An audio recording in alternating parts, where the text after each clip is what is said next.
Welcome back to On Texas Football. I'm Jeff Howe, joined by Gerry Hamilton for another edition of the Recruiting Breakdown. And Gerry, anytime we've got the Recruiting Breakdown here on the channel, it's brought to you by Mark Saunders.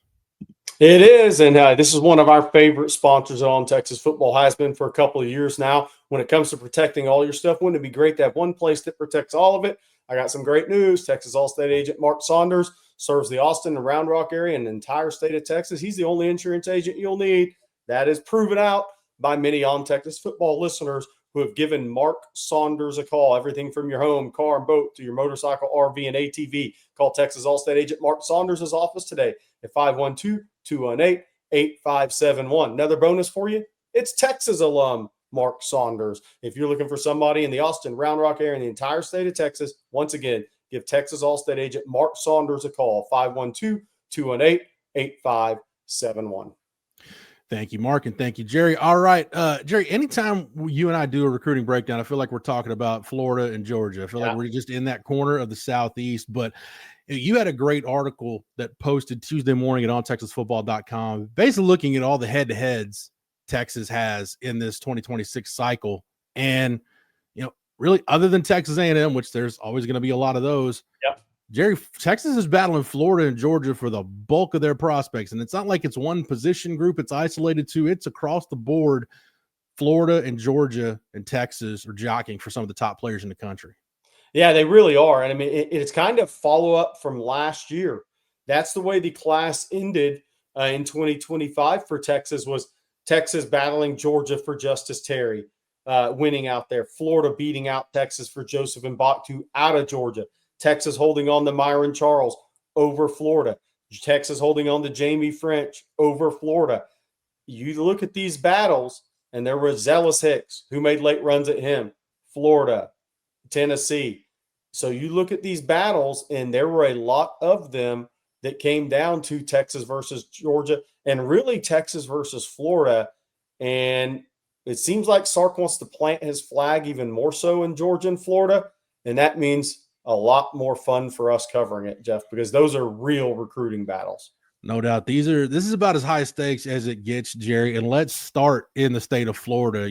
Texas and Florida will meet in Gainesville in the Swamp on October 4th. That's a pretty hellacious SEC opener. Should be a lot of fun, especially if DJ Lagway proves to be the right guy for Billy Napier and that Florida staff. So it's a massive game for that Florida staff, Gerry. Probably a lot of these recruits we're fixing to talk about are going to be in attendance for that game. But, Gerry, when you look at the Texas-Florida head-to-head battles, which ones really stand out to you at the top of the heap? Yeah, so if you look at it, last year when Texas got Myron Charles out of Port Charlotte, I think that ruffled Florida's feathers. And this year, if you look on edge and defensive line in the state of Florida, you have Trenton Henderson out of Pensacola Catholic. Now, he's going to be at Texas coming up here in a couple of weeks. He's already got an OV scheduled to Florida State, Alabama, a couple of others. But Texas is trying to get an official visit there. And I think they have a good chance if the visit goes well coming up here in a couple of weeks. There's one of the top edge prospects in the country, and that's a kid out of Pensacola, which Florida and Florida State traditionally, along with Alabama, have battled over those kids. Then you have Sam Roseboro, who Texas, when you say Clearwater, Florida offensive tackle ranked in the top 100 in the country, you immediately say, oh, that kid will probably go to Florida. Well, Roseboro's mom lives in Austin, and he was just on campus for 2 days during spring break, and he's coming back again unofficially in April, and then official visit June 20th. He hasn't released all his official visit dates, but we expect Florida, potentially Alabama, to be on that, but Texas is a favorite. But then you get into the other D-line guys. Kendall Gerville at Fort Myers and James Johnson at North Fort Myers. Those are guys that Texas is having to battle extremely hard to get across the finish line on official visits. Florida is making it more difficult, and Georgia, which we're going to talk about, is right there on those guys as well. But those D linemen in that southwest corridor of Florida, that Myron Charles things, I think, ruffled some feathers amongst the Gator fan base and alumni and Gator staff, because the Florida tried really hard to flip Myron Charles from Texas, got him on campus a couple of times, but didn't happen. Well, now there's an added incentive to not let Texas come into that same area and get again like Kendall Gerville, who's one of the top 100 prospects in the country and a 6'5", 300-pound defensive lineman. And they just start a ton of those guys This isn't the same class nationally in 26 as it was in 25 with just numbers and numbers of national prospects on the defensive line. This is a little different than James Johnson, obviously a friend of his that goes to Fort Myers North. Then you look they're battling on defensive linemen outside the state of Florida with Florida. Florida and Texas are going to be on official visit list for Vodney Cleveland out of Birmingham Parker, who decommitted from Alabama. He's going to have Florida, Texas, Auburn, and Alabama. But Florida's trying to go into Alabama and get him the same way Texas is. And then there's Jarraylen McCoy, the edge 5 technique prospect out of Tupelo, Mississippi, who was just at Florida last weekend, has an OV to Florida, will be at Texas March 29th, has an OV to Texas, and off to LSU and Ole Miss are obviously in that mix as well, and Auburn. So Texas and Florida, or Texas is trying to come into Florida and grab a top D lineman again, and Florida's trying to hold them off plus others. And then Texas and Florida have official visitors and similar targets out of state on the defensive line. So Texas and Florida are going to be battling on the recruiting trail in this class more than ever before. And that's not even mentioning Caden Prothro, the tight end out of Bowden, Georgia, who's Georgia, Florida, Texas, Alabama. I mean, you name it. We're talking about the same schools. And then there's also Naeem Burrows out of Jacksonville Bowl School, the stud receiver committed to Clemson. Well, Florida and Texas are still going to try to flip him. So these coaches are going to be running into each other a lot in May. I'll say that on the trail. Yeah, Jerry, 2 things. One, anytime we do a recruiting breakdown, you and I, whether we're talking about the state of Florida or not, I'm going to make it a rule that we have to talk about Samuel Roseboro until he makes a decision, because I think he's emerged as my favorite offensive line target in the class. And 2, Naeem Burrows, look, we're talking about not for the faint of heart recruiting battles. All these are high stakes deals, but Jerry, that's one that's setting up to be one of the more interesting battles in the country because of where he's from, the schools in contention for him. And you brought it up right after he committed to Clemson, but that Dabo Swinney no visit policy, it's going to be really interesting to see how that plays out with Naeem Burrows. It is, because that's a long time to keep the kid from Jacksonville Bowl School committed and not go on Florida's campus down the road or follow through on a Texas official visit. We'll see what Naeem Burrows does. His brother, obviously, Quincy Burrows, plays at Wisconsin. They were never a factor. But Clemson has now what they have in front of them is a quality quarterback, really good receivers, at a schedule and a ranking that's going to be favorable for them. But that from March, right now, sitting here March 18th to December 5th signing day, or right around there, that's a long time for Clemson to keep these guys committed, especially a kid from Jacksonville, because when the Florida Gators are going good, they have owned Jacksonville at times on top targets. And you saw the fight they put up on Jamie French last year. And now think about Florida with a little more wind behind their sails. That's going to be really interesting to see. At some point, Naeem Burrows is going to want to visit other schools, and what's Dabo going to say? Yep, exactly. Jerry's Texas and Georgia are scheduled to play November 15th in Athens. That'll be the 3rd time in 11 months that they'll play each other on the field. But it's not just on the field, it's off the field. And these recruiting battles between Sark and Kirby Smart are heating up. And that tight end position is one you're talking about, Jerry. And it starts with Mark Bowman, the on Texas football 5-star prospect out of Modern Day that reclassed. Again, we're talking about, hey, gird your loins type recruiting battles, but it doesn't, I mean, honestly, considering the position and his talent level, it probably doesn't get bigger than Mark Bowman between Texas and Georgia in their battle. No, and Oregon's trying to muddy the water for everybody there, right? It's those 3 schools. USC's probably a 4th. They'll get a visit, right? But most people believe Texas and Georgia is where this is expected to come down to. And then it gets interesting because obviously Brock Bowers and the comparisons there, Mark Bowman's father has ties to Austin, family, there's some ties there in the state of Texas. He's been on campus multiple times, and that's for multiple days due to maybe visiting friends, family. So there's a lot to unpack there. Sark at the tight end position is going to have somebody drafted 2 straight years here. So that's going to be a real battle out of Modern Day in Santa Ana, California, for the top tight end in the country. And we'll see if Oregon can pull the upset over Texas or Georgia, or if USC really can. But this thing right now has been Texas and Georgia. And then you mentioned tight end Caden Prothro, the small town guy in state in Bowden in Georgia, there on the Georgia-Alabama state line. That's an all-comers recruitment. I mean, Auburn, Alabama, Texas, Florida, Georgia. But most people think Georgia's the team to beat there.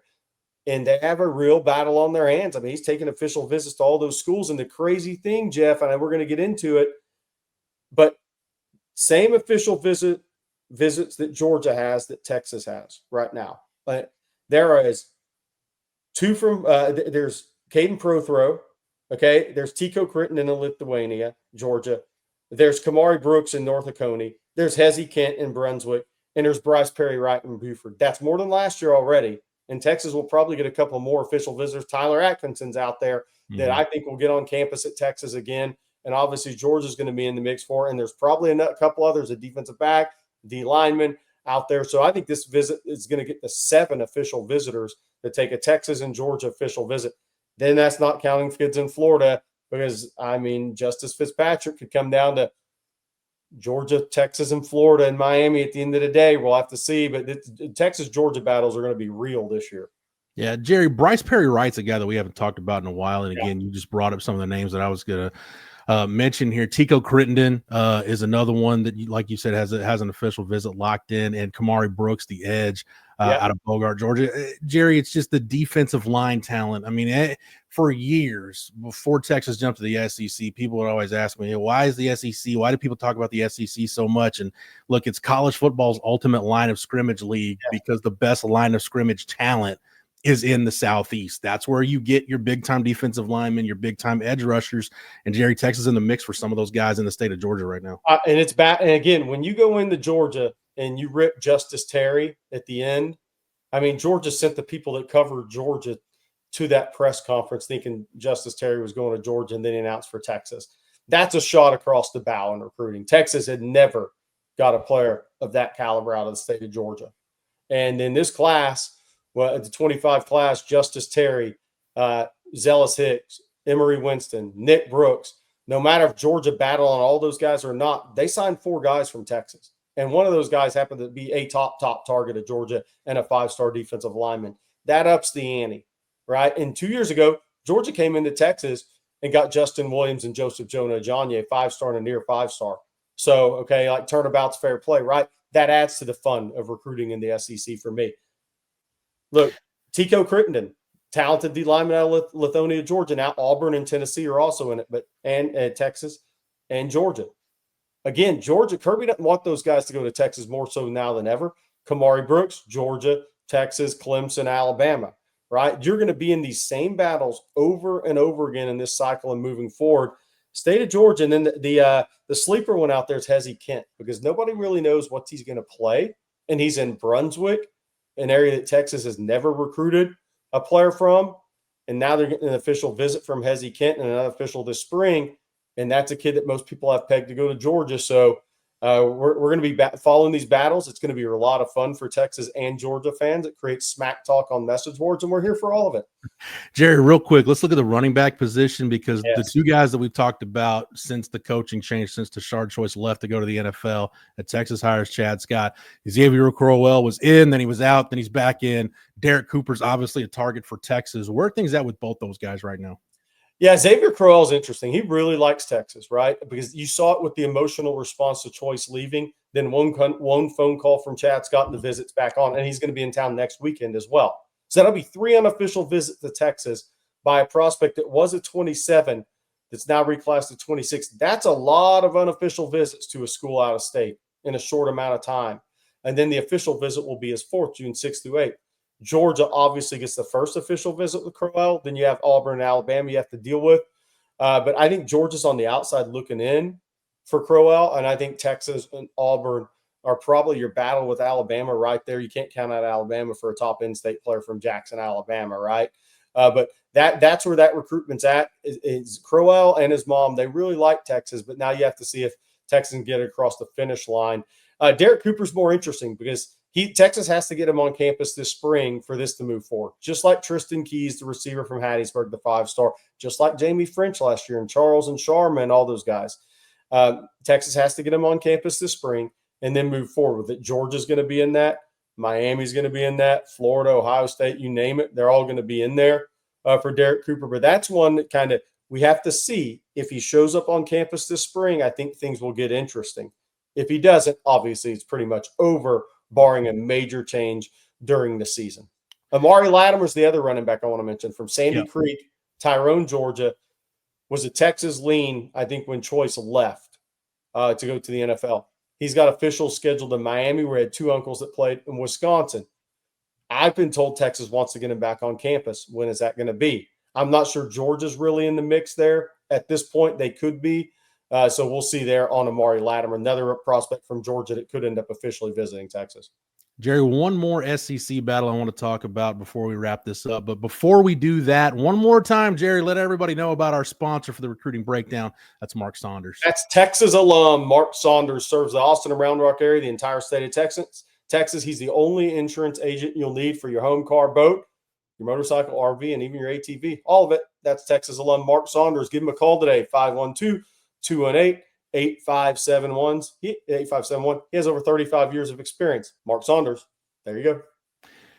Jerry, again, you can get over to ontexasfootball.com and check out. Jerry's got the full rundown of SEC recruiting battles that Texas is in. And Jerry, I never thought I'd see the day where Tennessee and Ole Miss, there are more head-to-heads with those 2 schools than there are with Texas and Oklahoma. And this isn't new to this year, Jerry. We've seen this as the years have gone on. There just seem to be fewer head-to-heads between those guys. More often than not, it's going to be guys in the Dallas-Fort Worth Metroplex because that's still basically a home territory for Oklahoma. But, Jerry, is this just those 2 schools valuing different recruits? Is it Oklahoma shifting their recruiting priorities? What do you make of just fewer head-to-heads between the Longhorns and the Sooners in recruiting? I think it's a combination of some things, and Oklahoma struggles. So you look at John Turntine, the 5-star offensive tackle from North Crowley. The day I was at North Crowley in January, so was Bedenbaugh and a couple of assistants. That same day, he didn't have – Turntine told me they're not going to make my top 10. Well, they're not getting an official visit.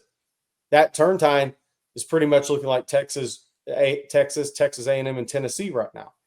So I think a couple of Texas OU battles could form here. Donovan Webb, the safety out of Panther Creek, is going to be at the Texas relays with Jalen Lott.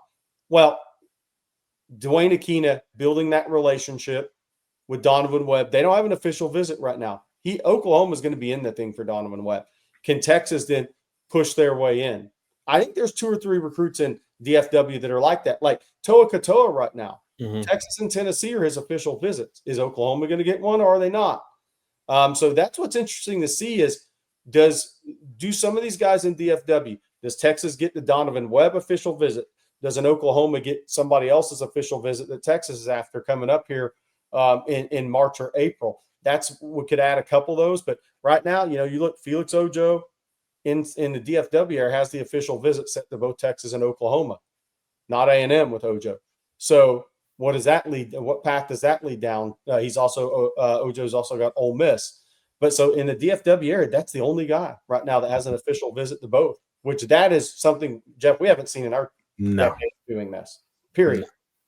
No, yeah, at least they'd have visits scheduled and they'd be involved. But we'll be tracking it here on the channel. We'll be tracking it at ontexasfootball.com. Don't forget, get over to ontexasfootball.com. If you're not a subscriber, the promo code OTFOG, that's OTFOG, that'll get you 1 year of access at ontexasfootball.com for $49.95. Jerry just laid it out. You've got unofficial visits coming up. We've got spring practice coming up, then June official visits.